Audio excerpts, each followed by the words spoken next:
నర్సంపేట గ్రామంలో మొక్కజొన్న కొనుగోలు కేంద్రాన్ని కూడా ఈరోజు ప్రారంభించడం జరిగింది. పంటలు అద్భుతంగా తీసుకొస్తున్నారు రైతులు. ఇప్పుడు ఒక రైతు దాదాపుగా ఎకరంలో 50 క్వింటాల మొక్కజొన్న పండించడం జరిగింది. పంట కూడా చాలా అద్భుతంగా ఉంది. రైతును కూడా మేము సన్మానించి మరి అభినందించడం జరిగింది. కాబట్టి రైతన్నలకు రైతుల కోసము మరి ఈ రైతు ప్రభుత్వము ముఖ్యంగా ఎక్కడికక్కడ కొనుగోలు సెంటర్స్ కూడా ప్రారంభించడం జరిగింది. కాబట్టి దళారీల మాటలు నమ్మి మోసపోకుండా ప్రభుత్వం ఏర్పాటు చేసినటువంటి కొనుగోలు కేంద్రాల్లో అమ్మకం ద్వారా డబ్బులు కూడా ప్రాపర్గా వస్తాయి.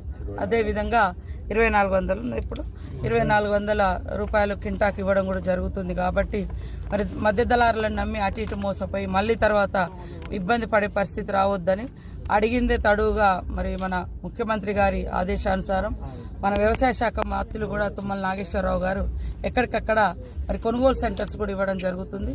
సో దీన్ని సద్వినియోగం చేసుకోవాలని రైతులందరికీ విజ్ఞప్తి చేస్తా ఉన్నాం.